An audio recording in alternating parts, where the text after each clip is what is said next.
তুমি যদি পরবর্তী ডব্লিউবিসিএস পরীক্ষাকে টার্গেট করে প্রস্তুতি নিয়ে থাকো, তাহলে ডব্লিউবিসিএস ফুল প্যাকেজ হবে তোমার জন্য একেবারে পারফেক্ট কোর্স। কারণ ডব্লিউবিসিএস ফুল প্যাকেজ হলো কম খরচে ডব্লিউবিসিএস এর সেরা অনলাইন কোর্স। এখানে আমরা 5 ধরনের সাবস্ক্রিপশনে অ্যাডমিশন করাচ্ছি, যার কোর্স ফি যথেষ্টই কম, এবং এখন এটা আমরা বর্তমানে অফার প্রাইসে দিচ্ছি, পরবর্তীকালে প্রাইসটা বেড়ে যেতে পারে। কোর্সের মধ্যে 2000টির বেশি chapter wise recorded class, chapter wise advance study notes এবং 30,000-এরও বেশি এমসিকিউ এর মাধ্যমে ডব্লিউবিসিএস এর 100% সিলেবাস কভার করা হচ্ছে। এছাড়াও কোর্সের মধ্যে তোমরা অপশনাল সাবজেক্টের সাপোর্ট, ডিজিটাল ম্যাগাজিনের সাপোর্ট, প্রিভিয়াস ইয়ারের কোশ্চেনের প্র্যাকটিস ক্লাস এবং ইউনিট ওয়াইজ স্টাডি প্ল্যান এবং তার সাথে সাথে ডাউট ক্লিয়ারিং এর ফ্যাসিলিটি তোমরা পেয়ে যাবে। কোর্স সম্পর্কে আরও ডিটেলসে জানার জন্য এবং অ্যাডমিশন নেওয়ার জন্য ভিডিওর ডেসক্রিপশন ফলো করো। তাহলে চলো আজকের ক্লাসটি আমরা সম্পূর্ণ দেখে নিই। Hello friends, welcome to MH education lab. So আজকে আমরা আমাদের ইন্ডিয়ান ইকোনমির উপরে যে 1000 কোশ্চেনের সিরিজ আমরা শুরু করেছি, তার প্র্যাকটিস সেট নাম্বার 1 আমরা আজকে আলোচনা করব। ঠিক আছে, এখানে কিন্তু প্রিলি এবং মেন বোথ লেভেলেরই কিন্তু কোশ্চেন রাখা হচ্ছে। ঠিক আছে, মেন্স লেভেলের কোশ্চেন এখানে আছে। তো কথা না বাড়িয়ে শুরু করা যাক। আজকে সেট 1-এর ফার্স্ট কোশ্চেন বলা হচ্ছে, which of the following is not a method to calculate the GDP, মানে গ্রস ডোমেস্টিক প্রোডাক্ট। তো দেখো, জিডিপি ক্যালকুলেট করার অনেক রকম মেথড আছে, তার মধ্যে কোনটা নয়? সঠিক উত্তর হয়ে যাবে তোমাদের এখানে option D, diminishing cost method. তাহলে এখান থেকেই তোমরা পেয়ে যাচ্ছ যে প্রোডাক্ট মেথড, ইনকাম ল মেথড এবং এক্সপেন্ডিচার মেথড, এই তিনটে মেথডই কী করা হয়? জিডিপি অ্যাকচুয়ালি ক্যালকুলেট করা হয়। কোনটা নয় বলেছে? ডিমিনিশিং কস্ট মেথড নয়, তাহলে বাকি তিনটেতে করা হয়। তাহলে এখান থেকে আরেকটা জিনিসও তোমরা জানতে পেরে গেলে। নেক্সট 2 নম্বর কোশ্চেন বলা হচ্ছে, which among the following is not a factor of production. দেখো, ফ্যাক্টর অফ প্রোডাকশান বলতে বোঝানো হয় কোনো যেন একটা জিনিসকে প্রডিউস করার জন্য, প্রোডাকশান করার জন্য বা তৈরি করার জন্য টোটাল আমার কতটা কস্টিং আসছে। কী আসছে? কস্টিং, মানে টোটাল আমার কতটা খরচাপাতি পড়ছে, সেটাকে কি বলা হয়? সেটাকে বলা হয় ফ্যাক্টর অফ প্রোডাকশান, কতটা খরচ হচ্ছে। তো সেই ফ্যাক্টর অফ প্রোডাকশানের মধ্যে কোনটা ইনক্লুড হয় না? তোমাদের এখানে সঠিক উত্তর হয়ে যাবে অপশান ডি, ওয়েজেস। ওয়েজেস মানে যে বিভিন্ন ভাড়া টাড়াগুলো থাকে, সেইগুলো এখানে কি করা হয়? ইনক্লুড করা হয় না।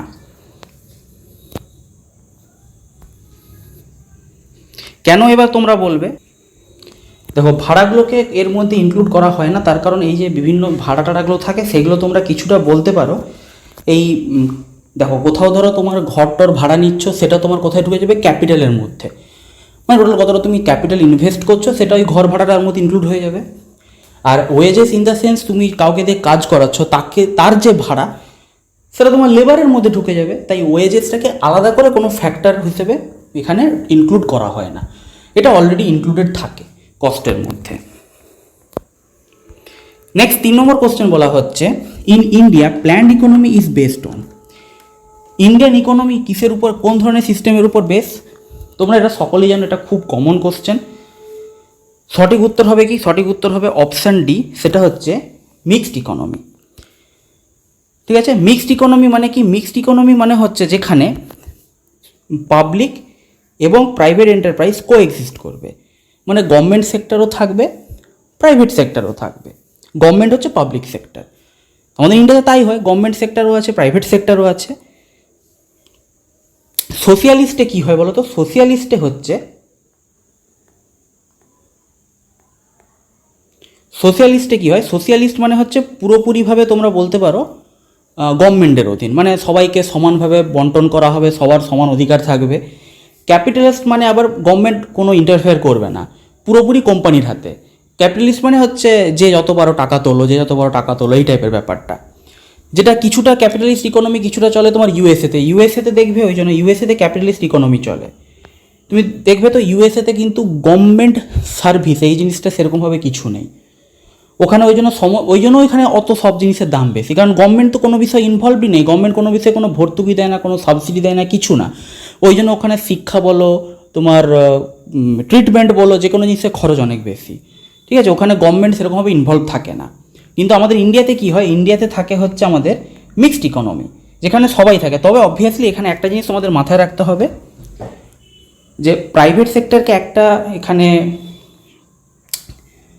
লিমিটেশন দেওয়া আছে, যে প্রাইভেট সেক্টরে কিন্তু কিছুটা হলেও সোসাইটির জন্য কাজ করতে হবে।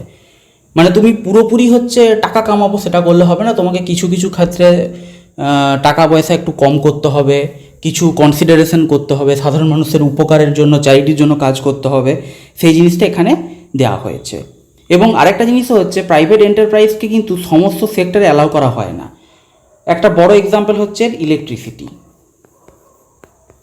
আমি এখানে জাস্ট এমনি ইলেকট্রিক লিখলাম, ঠিক আছে, তোমরা একটু বুঝে নিও কি সেটা হচ্ছে ইলেকট্রিসিটি। কারণ ইলেকট্রিসিটি আমাদের দেখবে কি হয়, আমাদের হচ্ছে এখানে কি চলে ডব্লিউবি, এসি, ডিসিএল, এরা হচ্ছে ইলেকট্রিসিটি সাপ্লাই করে।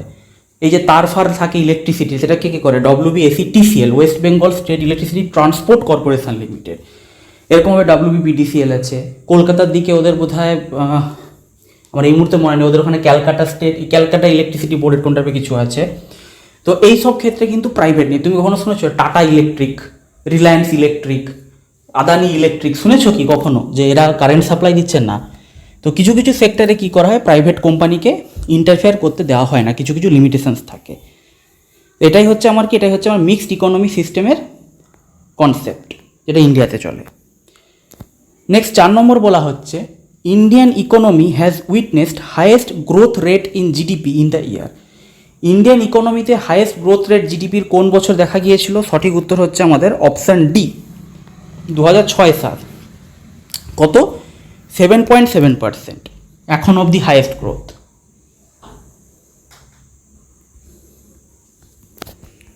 নেক্সট 5 নম্বর question, which of the following institutions release world economic outlook report? World economic outlook report কী বলো তো? এটাই হচ্ছে তোমরা বলতে পারো আমার কোনো একটা ফাইন্যান্সিয়াল ইয়ারের জন্য জিডিপির গ্রোথ রেট কোনো একটা দেশের কী করে প্রেডিক্ট করে। জিডিপি কত % গ্রোথ হবে এটা আইএমএফ প্রেডিক্ট করে। আইএমএফ একা করে না, আরও অনেক সংস্থা আছে প্রেডিক্ট করে, বাট আইএমএফ প্রেডিক্ট করে, একটা প্রেডিকশন দেয় কোনো একটা পার্টিকুলার ফাইন্যান্সিয়াল ইয়ারের জন্য জিডিপির গ্রোথ রেট কত। তো সেটা হচ্ছে এই ওয়ার্ল্ড ইকোনমিক আউটলুক রিপোর্টের মধ্যেই থাকে।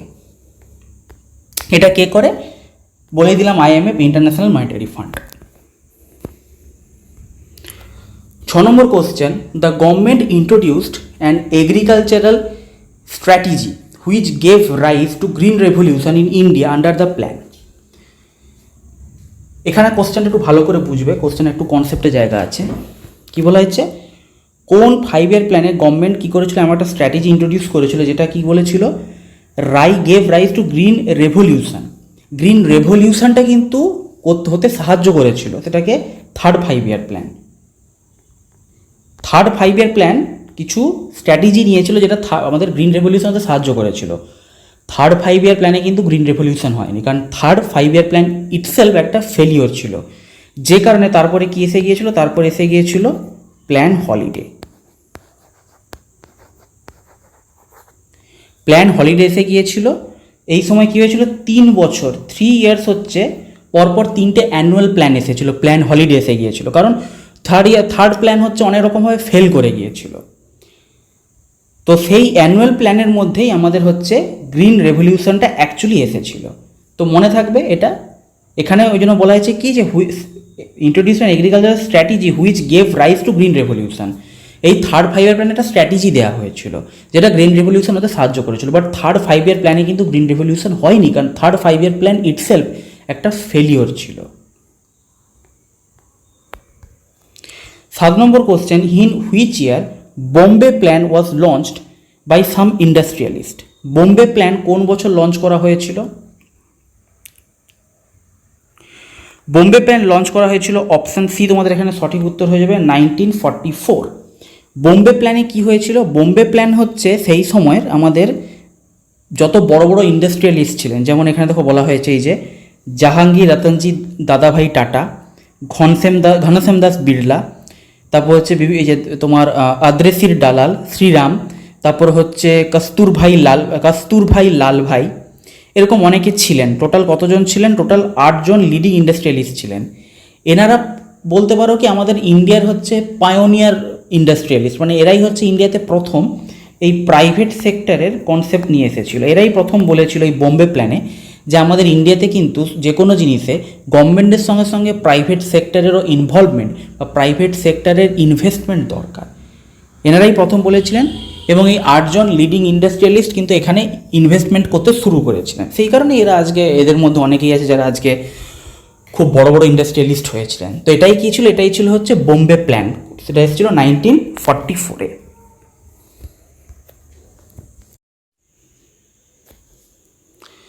দেখো 8 নম্বর কোশ্চেন বলা আছে, economic planning committee was established in the chairmanship of. Economic planning committee কবে এস্টাবলিশ করা হয়েছিল, বা সরি কবে এস্টাবলিশ, চেয়ারম্যান কে ছিলেন, সেটা হচ্ছে অপশান এ জওহরলাল নেহেরু। যেটা পরবর্তী ক্ষেত্রে 2015 থেকে কী দিয়ে রিপ্লেস হয়ে গিয়েছিল, নীতি আয়োগ। আমি পুরোটা লিখলাম, নীতি লিখলাম, নীতি আয়োগ এটাকে রিপ্লেস করে দিয়েছিল 2015 সালে। এস্টাবলিশ হয়েছিল কবে, 15ই মার্চ 1950-তে এটাকে এস্টাবলিশ করা হয়েছিল। 9 নম্বর question, who among the following has written the book named Indian economy Gandhian blueprint. সঠিক উত্তর কী হবে এখানে, সঠিক উত্তর হবে অপশান ডি, চরণ সিং। 10 নম্বর question, which one of the following economists proposed LPG model. LPG model কে করে দিয়েছিলেন, মনমোহন সিং। তোমরা সকলেই জানো অপশান সি এখানে সঠিক উত্তর হয়ে যাবে। খুবই ইম্পর্টেন্ট কোশ্চেন, স্টার মার্ক দিয়ে দাও, এলপিজি মডেল। 11 নম্বর question, the rolling plan concept in national planning was introduced by. Rolling plan কে ইন্ট্রোডিউস করেছিল, সঠিক উত্তর হচ্ছে option C, Janata party government. দেখো এখানে তোমাদের বলে দিচ্ছি, বেসিক্যালি কী হয়েছিল, নর্মাল নিয়মে সব কিছু এগোচ্ছিল। 5th 5-year প্ল্যান লঞ্চ হয়েছিল 74 থেকে 79-এর মধ্যে। বাট সেই সময় কি হয়, গদি পাল্টে যায়, কংগ্রেস সরে গিয়ে কে এসে, জনতা পার্টি বা বিজেপি তোমরা বলতে পারো, জনতা পার্টি এসে গিয়েছিল, মোরারজি দেসাইয়ের গভর্নমেন্ট এসে গিয়েছিল। তারা কি করেছিল, এই যে 74 থেকে 79 পর্যন্ত হওয়ার কথা ছিল, এটাকে ক্যান্সেল করে দিয়েছিল। ক্যান্সেল করে দিয়ে ওরা এসেছিল পাওয়ারে আসার পর 1978 সালে ওরা কি করেছিল, নতুন একটা প্ল্যান লঞ্চ করে দিয়েছিল, যেটাকে ওরা 6th 5-year প্ল্যান বলেছিল, এবং যেটা 78 থেকে 83 অবধি চলার কথা ছিল, 5 বছর করে। এবার 78 থেকে 83 অবধি চলার আগেই আমার কবে গিয়ে, সেটা হচ্ছে 1980-তে গিয়ে, 1980 থেকে কী হয়, আবার গদি পাল্টে যায়, মানে আবার হচ্ছে বিজেপি সরে গিয়ে কে এসে যায়, আমাদের ইন্ডিয়ান ন্যাশনাল কংগ্রেস ফিরে আসে। ওরা তখন কি করে, ওই 1980 থেকে 1985-র মধ্যে 6th 5-year প্ল্যান লঞ্চ করে। মানে বিজেপি এসে কংগ্রেসেরটাকে ক্যান্সেল করেছিল, কংগ্রেস এসে আবার বিজেপিটাকে ক্যান্সেল করে দিয়েছিল। তাই এখানে হচ্ছে এই 78 থেকে 78, মানে 78 থেকে 80, এই 2 বছরের জন্য যে প্ল্যানটা চলেছিল, এটাকে বলা হয় রোলিং প্ল্যান। ওটাকে বলা হয় কি, রোলিং প্ল্যান। বোঝা গেল তো? এখানে দেখো লেখা আছে, তোমরা ভিডিওটা পজ করে একটু দেখে নিও, দেখলে তোমরা জিনিসটা বুঝতে পারবে। এটাও এগেন রোলিং প্ল্যানটাও কিন্তু একটা যথেষ্ট ইম্পর্টেন্ট কোশ্চেন। 12 নম্বর question, in which of the following 5-year plans high yielding varieties programme was started in India. সঠিক উত্তর হচ্ছে থার্ড প্ল্যান। এই যে তোমাদের বলেছিলাম যে এখানে থার্ড প্ল্যানে এমন একটা কিছু করা হয়েছিল, যেখানে আমাদের কি হয়েছিল, গ্রিন রেভলিউশন হতে সাহায্য করেছিল। কি করা হয়েছিল, এইটাই করা হয়েছিল। আমাদের HYPV মানে high yielding variety programme crop আমাদের এখানে নিয়ে আসা হয়েছিল, এবং এখানে বেসিক্যালি হুইট বা গমের প্রোডাকশানের উপর সবথেকে বেশি জোর দেওয়া হয়েছিল। নেক্সট 13 নম্বর question, which committee recommended the merger of regional rural bank with their respective sponsor bank. নিজের রেসপেক্টিভ স্পন্সর ব্যাঙ্কের সঙ্গে কারা এটাকে রেকমেন্ড করেছিল? সঠিক উত্তর হবে অপশান এ, খুসরো কমিটি।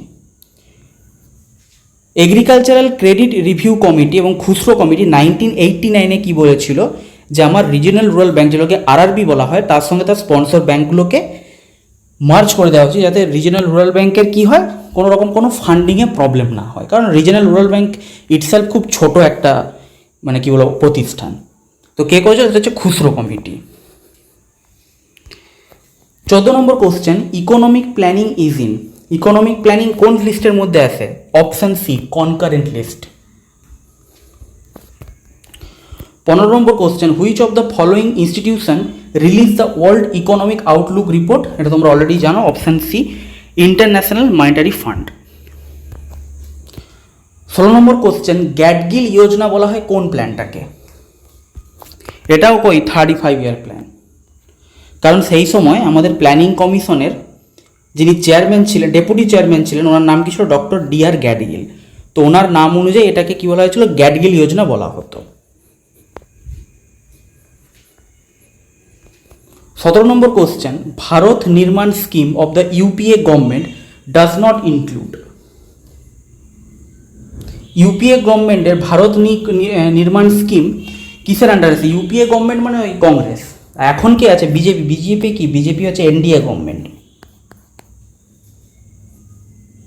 যার মধ্যে ওই এটা একটা অ্যালায়েন্স, যার মধ্যে শিবসেনাও আছে এনডিএর মধ্যে।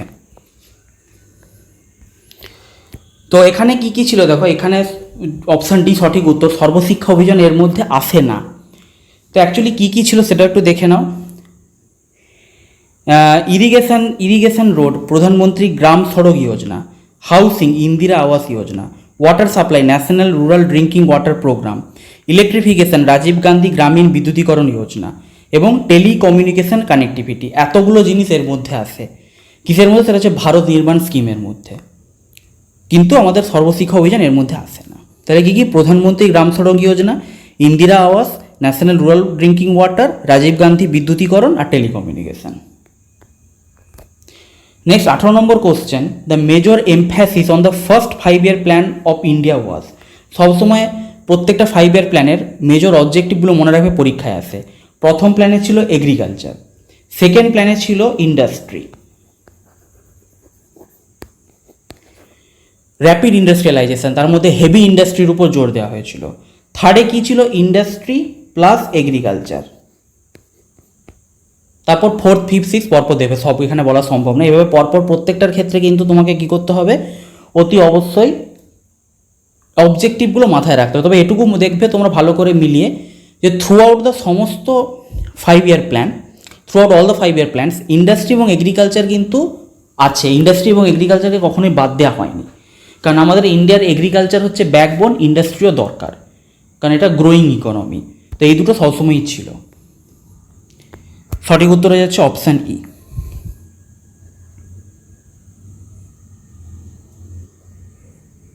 কারণ বেসিক্যালি হয়েছিল কি, বেসিক্যালি ইংরেজরা ছেড়ে যাওয়ার পরে আমাদের ভারতে প্রচুর খাদ্যাভাব দেখা গিয়েছিল এবং প্রচুর মূল্য বৃদ্ধি হয়েছিল। তাই ইন্ডিয়াকে স্টেবল পজিশনে নিয়ে আসার জন্য প্রথমে এগ্রিকালচারের উপর জোর দেওয়া হয়েছিল। 19 number question, golden quadrangle project is associated with the development of. Golden quadrangle হচ্ছে হাইওয়ে প্রজেক্ট, গোল্ডেন কোয়াড্র্যাঙ্গল না কোয়াড্রিল্যাটারাল, তাই আমার ভুল, এটা মনে ছিল কোয়াড্র্যাঙ্গল না কোয়াড্রিল্যাটারাল, ঠিক আছে। যেটা হচ্ছে দিল্লি, মুম্বাই, কলকাতা এবং চেন্নাইকে এরকম ডায়মন্ড শেপে কী হবে, হাইওয়ে দিয়ে যোগ করবে। এরকমভাবে সাগরমালা প্রজেক্টও একটা আছে, যেটা হচ্ছে সমস্ত মেজর পোর্টগুলোকে যোগ করবে। কি? সাগরমালা। সাগরমালা প্রজেক্ট আছে, গোল্ডেন কোয়াড্রিল্যাটারাল আছে, এগুলোর উপর সব কাজ চলছে। নেক্সট হচ্ছে প্যান কার্ড। তোমরা সকলেই জানো প্যান কার্ডকে যে ইনকাম ট্যাক্স ডিপার্টমেন্ট থেকে দেওয়া হয়, এটা কিসের পারপাসে ইউজ করা? এটা একটু out of the box question আছে।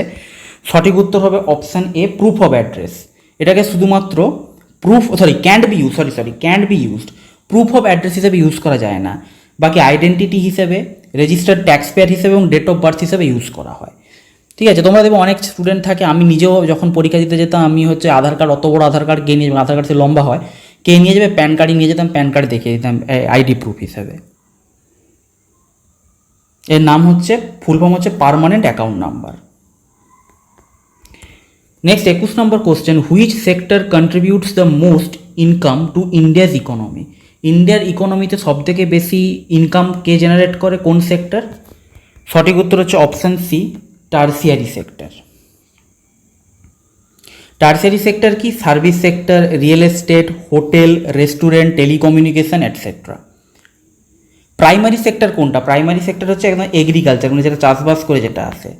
সেকেন্ডারি সেক্টর হচ্ছে এগ্রিকালচার থেকে যে ইন্ডাস্ট্রিগুলো তৈরি হয়, যেমন কটন ইন্ডাস্ট্রি বা তোমার হচ্ছে বিভিন্ন ফুড ইন্ডাস্ট্রি, ফুড যে ইন্ডাস্ট্রিগুলো, বিভিন্ন যে খাবার কি বলো ফুড প্রোডাক্টস, সেগুলোকে এগ্রিকালচারাল প্রোডাক্ট থেকেই তো খাবার তৈরি হচ্ছে। এই যে তোমরা বিভিন্ন চিপস খাচ্ছ, চিপস কি? এগ্রিকালচারাল পটাটো থেকে চিপস তৈরি হচ্ছে, সেইটা। কটন ইন্ডাস্ট্রি, হানি ইন্ডাস্ট্রি, এই ধরনের যে ইন্ডাস্ট্রিগুলো যেগুলো এগ্রিকালচারের উপর ডিপেন্ড করছে, সেগুলোকে হচ্ছে সেকেন্ডারি সেক্টরের মধ্যে পড়ে। টার্সারি সেক্টর হচ্ছে যে সার্ভিস, রিয়েল এস্টেট, এটা সবথেকে বেশি কন্ট্রিবিউট করে জিডিপিতে, নিয়ার অ্যাবাউট 53.66%।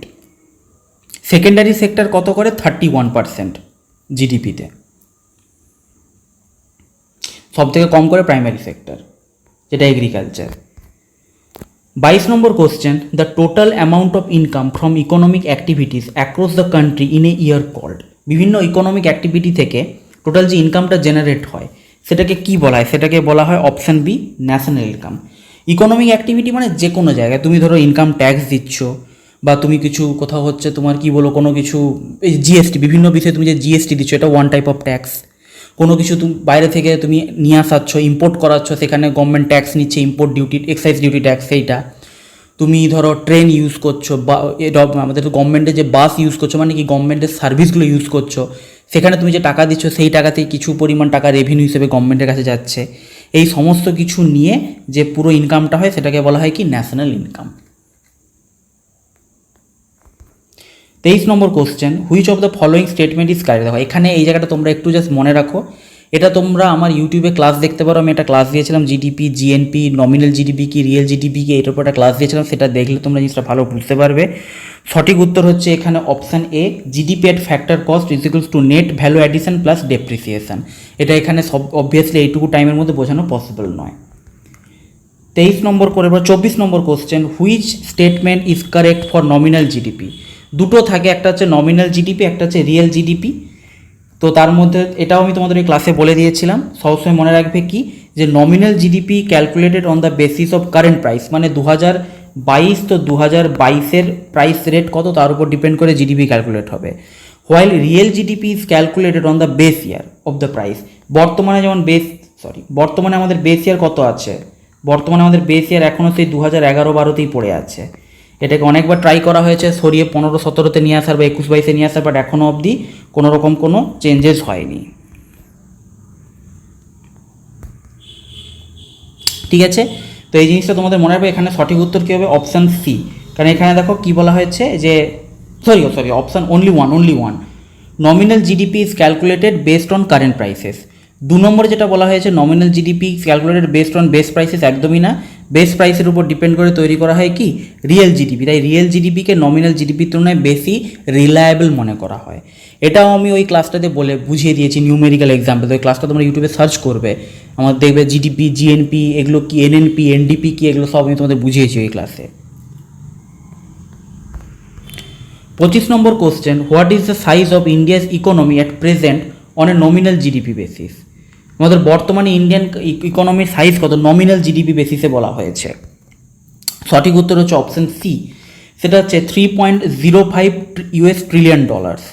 এটা হচ্ছে অ্যাজ অফ এপ্রিল 2021 ওই IMF-এর ওয়ার্ল্ড ইকোনমিক আউটলুকেই এটা বলা হয়েছে যে $3050 বিলিয়ন, মানে $3.05 ট্রিলিয়ন। এটা বর্তমানে ইন্ডিয়াকে বলা হচ্ছে যে ইন্ডিয়া হচ্ছে ওয়ার্ল্ডের 6th লার্জেস্ট ইকোনমি, যেটা আগে ছিল কত 5th। 2019-এ কত ছিল 5th। 2019-এ জিডিপি কত ছিল $2.93 ট্রিলিয়ন, তখন 5th স্পটে ছিল, এখন 6th স্পটে নেমে এসছে, এখন হচ্ছে $3.05 ট্রিলিয়ন। ঠিক আছে, তো এই ছিল আজকের ক্লাস। আশা করি তোমাদের ভালো লেগেছে। Thank you, have a nice day and all the best for all of your upcoming exams. Thank